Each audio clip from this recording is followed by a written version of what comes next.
That may be the greatest catch I've ever seen in my life. Okay, let's go through and let's talk about these running back waiver wire ads. And finally, are we getting a long list of very appealing running backs? I mean, a lot of these guys are going to be available in 12-team, 14-team formats where you're going a little bit deeper here. I'm going to be drawing the cutoff. Nobody on this list will be rostered in more than 40% of fantasy leagues.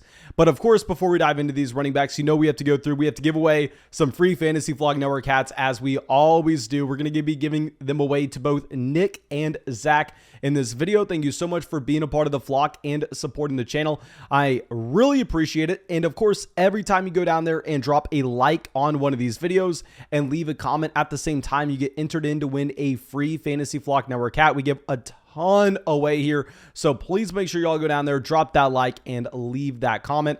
And then also, if you want to support this channel, the best way you can do that is by going over to Underdog Fantasy, checking out some of the player props that they have. Not only do they have player props, but at the same time, they have weekly drafts that you can get into. If you want to go draft a team just for week 13, you can do that. And when you sign up for Underdog Fantasy and you use promo code FLOCK, they'll match your first deposit dollar for dollar up to $100.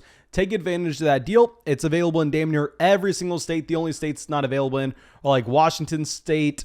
It's now available in Louisiana, so I can't even say that one. Nevada, Hawaii, and I believe like Wyoming, something really small like that. But let's go through and let's dive into this running back list. Let's go over and let's talk about a player that, got vaulted up on Thanksgiving. And let's talk about Jamaal Williams. Now, with DeAndre Swift, thank the Lord, DeAndre Swift avoids serious injury here in Detroit. Y'all know how much of a fan we've always been of DeAndre Swift. And right now, this shoulder injury is considered day to day. And it's really nice that DeAndre Swift is going to get 10 full days to go through and rest just because he did play on Thanksgiving and his next game isn't going to be until Sunday.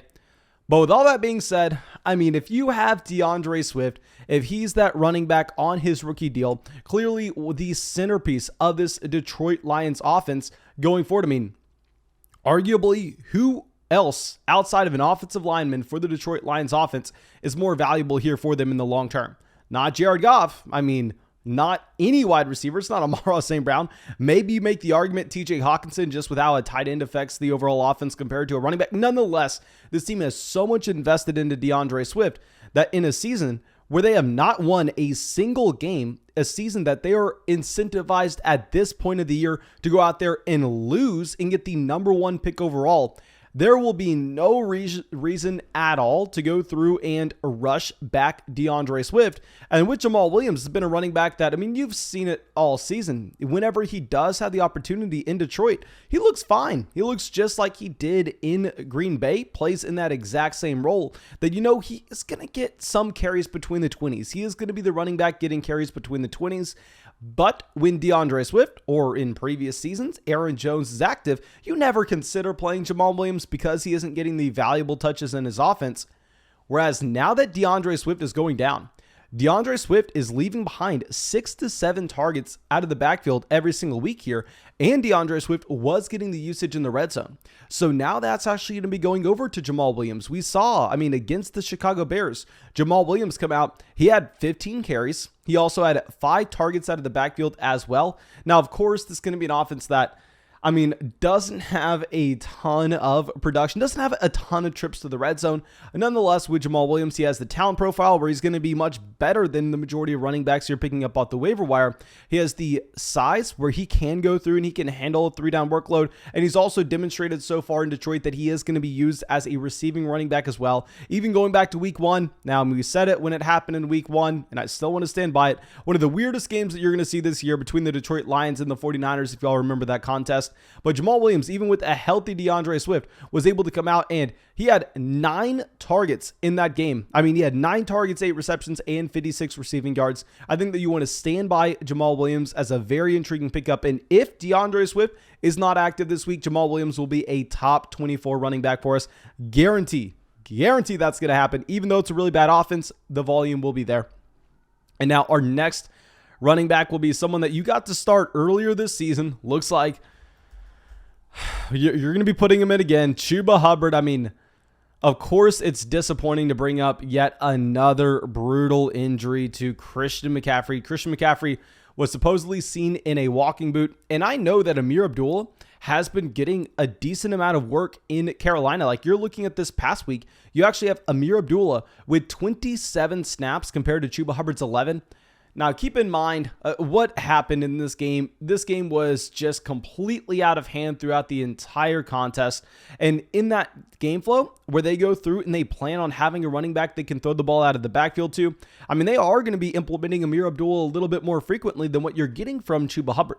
But going forward, I don't necessarily think that's going to be what we're seeing. I mean, we saw it earlier this season. I mean, it's not like this team had any intention of going through and using Amir Abdullah at all. I mean, they had Chuba Hubbard 24 carries, 13 carries, 11 carries, 24 carries, 16, 12, 24. I mean, he's also had 29 targets so far this season. I mean, I know that with Amir Abdullah, maybe that his presence now is going to be capping a little bit what we get from Chuba Hubbard. But still, at the end of the day, I think if you're having to make a bet on a running back here, we're going to be going with Hubbard. We've discussed this previously when he was the starting running back in Carolina for that short duration. But this was a running back that at one point was viewed as an elite talent in college football at Oklahoma State. He was a Heisman favorite. With Amir Abdullah, this is a running back that, I mean, come on, he is 28 years old, never's really shown anything, never lived up to any promise that he had in the NFL. I think for us to go through and assume that all of a sudden he is the running back that you want in Carolina, no, if you're playing in like a 16-team format, sure, you can go pick up Amir Abdullah, and knowing the usage that he has as a receiving running back primarily, he's gotten a 5, 4, and 6 targets so far this season. But still, I think Chuba Hubbard's going to be the guy that I'm willing to make the bet on, and Hubbard here is only rostered in 37% of leagues. And I don't know if we said this, but I mean, Jamaal Williams rostered in 39% of leagues at the same time. Of course, those are Yahoo numbers, so I'd imagine a lot of those Yahoo leagues are just completely abandoned, so a lot of those are probably bad numbers to look at, but still, I mean, those are going to be running backs available in 10-team formats, definitely. Now, let's go over to something that I just have to admit we got very wrong this past week. I came out and I said, you know what? Yeah, we see Dontrell Hilliard against the Houston Texans. We see him going and getting his 10 targets out of the backfield. I'm not starting Dontrell Hilliard against the New England Patriots. I was coming out and saying, well, against the Patriots, Las Vegas had the Tennessee Titans as the lowest scoring offense of the week. So we were going, okay, we don't want Dontrell Hilliard. We don't want Dr. Foreman. We don't want anybody here. But Dontrell Hilliard comes out. He shows that athleticism yet again. 12 carries. Not great. Only 2 targets out of the backfield. Like, the workload really isn't there, but he does come out. He gets 131 rushing yards off that list. He gets the rushing touchdown as well. Now, I'm not going to lie. Dontrell Hilliard is going to be down lower than what you're going to have from a couple of the other running backs on this list for me. And I know he looks very impressive in a very tough matchup against the New England Patriots. But to go through and map out exactly when we can play Dontrell Hilliard, I don't necessarily know when he would be hitting our starting lineup. Like, maybe a little later on in the year if we are desperate and you don't get Derrick Henry coming back, then we can go through and play him. But the issue is they're coming up on a bye week in week 13. And at the same time, D'Onta Foreman was actually the running back that saw the majority of the volume in Tennessee. Where D'Onta Foreman, also another running back that if he got dropped to your waiver wire, this is now an option. I think you can go through and you can confidently start. Y'all know a few weeks ago against the Houston Texans, we were telling everybody to bench him, looking at Adrian Peterson stealing half those touches. Well, now Peterson's gone. With D'Onta Foreman, he actually has the more sustainable production line, in my opinion, in this game. He comes with 19 carries, 109 rushing yards, and the rushing touchdown at the same time. With Foreman, I could easily see him in week 14 against the Jacksonville Jaguars being a running back that we're going and putting in our starting lineup. I just want to be a little hesitant telling people to pick up these running backs, mainly because this team's on bye in week 13. And it's not like, oh no, we can't start them in week 13. We don't know. It's more so, since we won't have week 13 under the belt, we're not going to have the additional data point that we can go through and we can try to figure out exactly what's happening in this Tennessee Titans backfield. This may be a capped offense in general with no A.J. Brown, no Derrick Henry. So you should definitely look at picking up these Tennessee Titans running backs. In a video later today, I'm going to be talking about some players I think we can just go through and cut if we're going to be looking at them as the last options on our roster. I think that definitely in like a 12-team, 14-team format, Foreman and Dontrell Hilliard both need to be rostered, but actually mapping out when we can put them in our starting lineup may be a little bit of a difficult conversation because we're not going to get to see these running backs again until week 14. Now, our next running back played on Thanksgiving.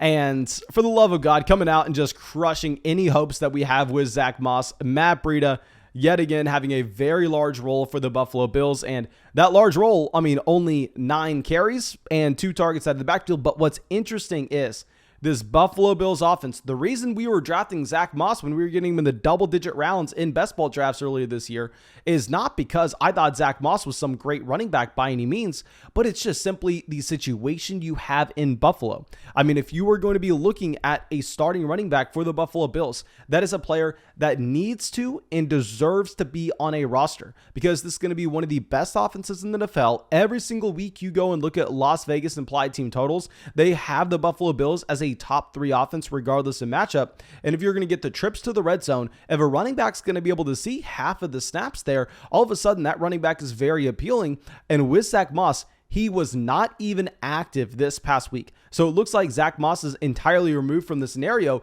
And if that's going to be the case going forward, Matt Breida is actually slightly intriguing here because the issue with going through and starting any of these running backs over the past few weeks is if it's a 3-man committee, it's going to be just so split up that you really can't play anybody. But if it's instead just going to be between 2 players in Matt Breida and Devin Singletary, Singletary, of course, is your preferred option, and Devin Singletary, I'd imagine, is on every single roster already. Matt Breida, however, is only rostered in 23% of leagues right now. I definitely think he is someone we should go through and look to pick up. Now, our next running back will be Boston Scott for the Philadelphia Eagles. I'm not going to lie, I did not watch this Eagles game, and whenever I was going through and just continually checking the recap on it, I was like, oh my gosh, why are they not using Miles Sanders? Well, Miles Sanders did deal with an injury this week. Now, I am recording this on Sunday night, so don't really have the clarity on Miles Sanders.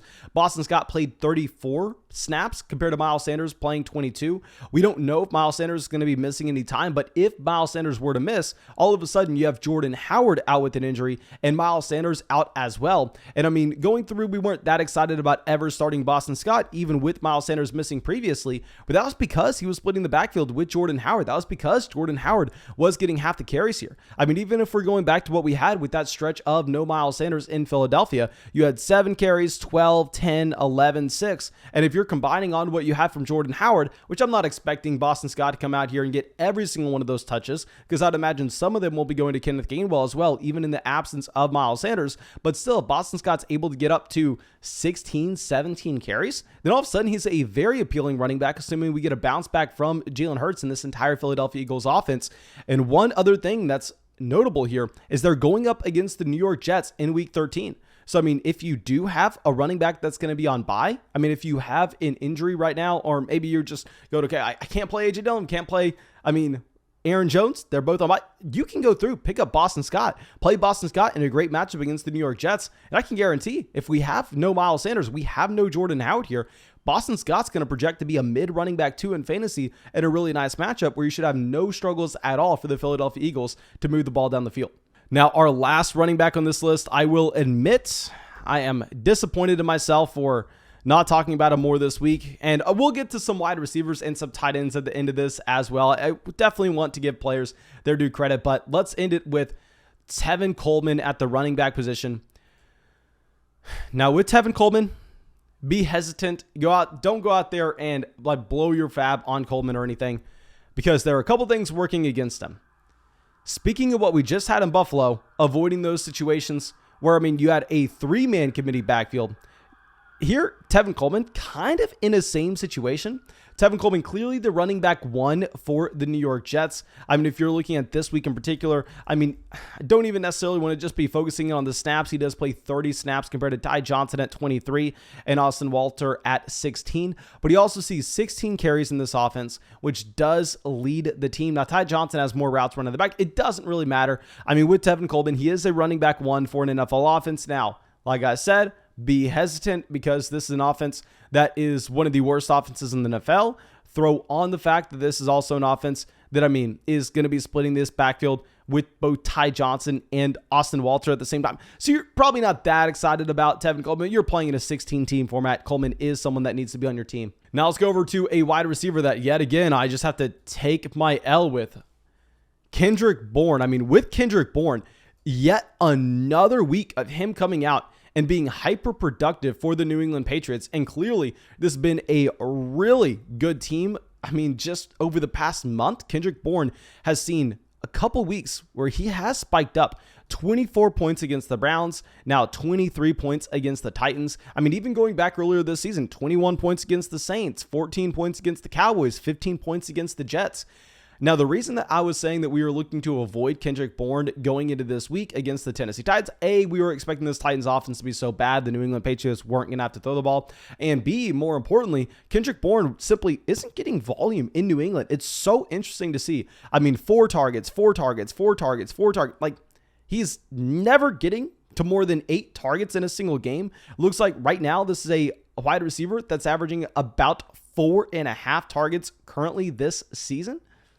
Like, that's not a mark that you're very excited about at all, but the production is there. I mean, you're looking at what he's given you off of only 53 targets. He's up there at 623 receiving yards, 42 receptions, and he's had 5 touchdowns at the same time. And it's safe to say that with Kendrick Bourne, this should be one of the more, I want to say, efficient wide receivers in the NFL, just because the offense that he's playing in. I mean, when you're playing in a run-first New England Patriots team, even if you aren't getting the passing volume, we just know that how opposing defenses have to kind of scheme against the run, and how they're going to be looking at different options like those big tight ends as well. Kendrick Bourne is going to be an afterthought. It's like the exact opposite of what you'd have with someone like Stephon Diggs, where, yeah, with Buffalo, and of course, you way prefer Stephon Diggs over Kendrick Bourne, but nonetheless, maybe Diggs isn't that efficient because you're just going to be demanding so much defensive attention when he draws a target. I mean, clearly there are going to be multiple defenders in the area. With Kendrick Bourne, he's catching these balls wide open. He's catching these balls in a crossing route, and he's able to take it to the house.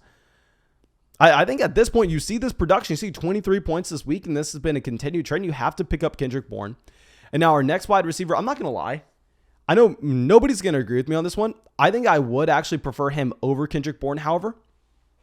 It's going to be Russell Gage. Now, with Russell Gage, I mean, you're looking at just the fact that, yes, he has disappointed us in some massive spots earlier this season. I mean, the first week that you get Calvin Ridley stepping away from football, I come out and I go, okay, well, Russell Gage, he's coming off a week where he had 6 targets, receiving touchdowns, 67 receiving yards, 4 receptions, 16 fantasy points. Now that there's no Calvin Ridley, hell yeah, go play Russell. Well, yeah, no, he drops 0 points on us that next week. Then he draws us back in. Like, he draws us back in week 9 against the New Orleans Saints. 8 targets, 7 receptions, 64 receiving yards. I begin, okay, is Russell Gage someone we have to worry about? 0 points yet again. I mean, he's been so inconsistent here in Atlanta. But now this is, I mean, a month-long stretch where he's had 7 targets or more in 3 out of 4 games. Now, that's passing volume that you can't overlook. Now, going forward, he doesn't have the easiest matchups. The Buccaneers, the Panthers, the 49ers. He gets to the Lions week 16, but if you're a fantasy football playoff team, you're probably not starting Russell Gage. And as of now, it looks like Calvin Ridley maybe isn't coming back this season. Now, trust me, I am praying that we get Calvin Ridley back in Atlanta. I mean, with Calvin Ridley coming back in, I think it would elevate the entire offense, including options like, Kyle Pitts. But for the time being, Russell Gage, the wide receiver 1 for an Atlanta Falcons heavy passing offense. He was very productive in 2020 on a per game basis. So then you have to play Russell Gage. I'm sorry, you don't have to play Russell Gage. You have to at least look at Russell Gage off the waiver wire. And now our last player is actually going to be over at the tight end position. This is going to be Foster Moreau coming out with the Darren Waller injury. The last report that we have had on Darren Waller was he avoided serious injury, suffered a strain in his knee. Now, what's nice is this Raiders team is still in the mix, that you'd imagine that they have the incentive to bring back Darren Waller sometime soon. But still, I mean, in that 1 week where we saw Darren Waller miss, Foster, he came out. He literally stepped into that exact same role that you had from Darren Waller. He had 6 targets, 6 receptions, 60 receiving yards, and the receiving touchdown at the same time. I mean, going forward, he has some pretty nice matchups here against the Washington football team, the Kansas City Chiefs.